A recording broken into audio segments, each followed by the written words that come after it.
আসসালামু আলাইকুম ওয়া রাহমাতুল্লাহ। ড্রিম গার্ডেনের পক্ষ থেকে সকলকে স্বাগতম এবং সালাম। আসসালামু আলাইকুম ওয়া রাহমাতুল্লাহ। বন্ধুরা, আজ আমি দেখাবো টবের মাটি অথবা গ্রো ব্যাগের মাটি, ফুলের গাছের যে মাটি, সেই মাটিকে রোদ থেকে শুকনো হতে কিভাবে সুরক্ষিত রাখা যায়। বন্ধুরা, আমার এই গ্রো ব্যাগের মাটি দেখতে পাচ্ছেন ভিজে ভিজে হয়ে আছে। এই যে ভিজে ভিজে হয়ে আছে, প্রখর রোদ তাও কিন্তু কম শুকিয়েছে।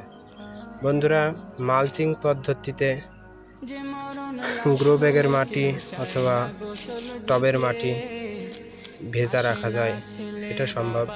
সেটা হচ্ছে নিয়ে নিতে হবে আমার মতো কিছু পাতা অথবা কোনো নেট বা কোনো কাপড় দিয়ে, এভাবে কোনো প্লাস্টিক দিয়ে এভাবে ঢেকে